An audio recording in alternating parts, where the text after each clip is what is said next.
I-29F got married to the love of my life, Jason, 31M, 3 weeks ago. It was beautiful, small, intimate, with just the people who mattered. Or so I thought, because clearly, someone thought our honeymoon was also an open invite. Enter Jessica, 34F, my sister-in-law. She's Jason's older sister and the self-declared fun one. And yes, she was a bridesmaid, barely. She showed up late for rehearsal, wore the wrong shoes, and gave a speech that was 70% about her own divorce. But hey, it's one day, right? Then came the real kicker. We'd planned a hiking honeymoon in Banff. Rustic nature, zero cell service. Just us, some mountains, and an overambitious number of trail snacks. We were excited about disconnecting and getting a little muddy. That kind of trip. 1 week before the wedding, Jessica calls me. Jessica, so I've been thinking, I really need a break too. Life's just been so much lately. And I thought, you know what would be perfect? A spa-cation with my little brother and his new wife. I laughed, like actually laughed. I thought it was a joke. She laughed too. I hung up thinking we were on the same page. We were not. The next morning, she texts me and Jason a shared itinerary for a 5-day spa resort in Sedona with links to group facials, couples yoga, and a room with a third bed.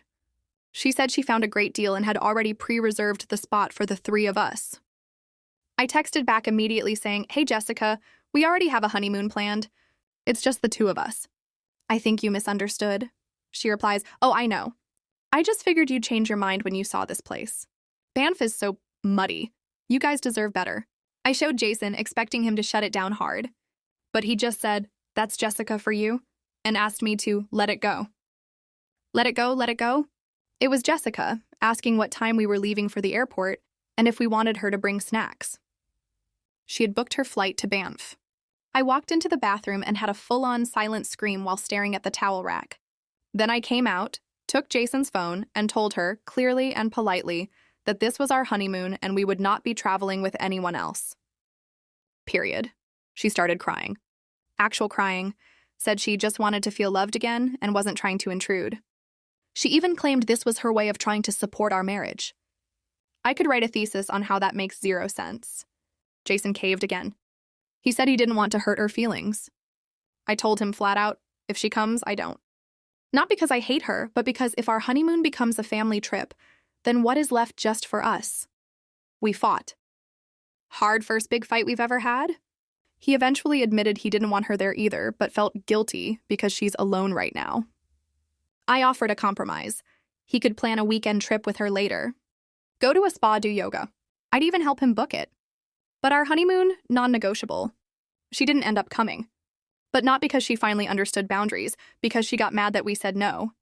She stopped speaking to both of us, skipped our goodbye brunch, and posted a long, vague Facebook rant about how some people forget who was there for them before they got a Pinterest ring. 2 weeks later, she texted Jason a picture of a mountain and said, "Bet Banff wasn't this pretty," and I swear I could hear the passive-aggressive energy vibrating off the screen. Anyway, Banff was amazing. We saw bears. Jason proposed we never take a vacation with his sister. And I said, "That might be the sexiest thing you've ever said." Top comment. This is one of the most egregious boundary stomps I've ever read. You don't invite yourself to someone's honeymoon, then try to change the destination. That's not needing a break. That's being a narcissist with no sense of shame. Also, Jason needs a little spine reinforcement therapy.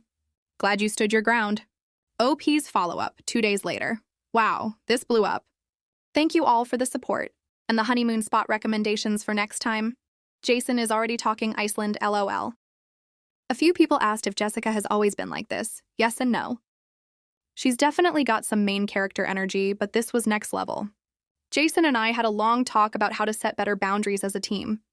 He actually apologized again and said he realized how manipulative she's been his whole life.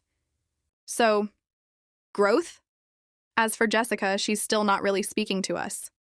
She sent a meme about feeling abandoned in the family group chat and then left the chat entirely when no one responded. I'm okay with that. We need space. Like a Banff amount of space. Thanks again for listening. Married life is great.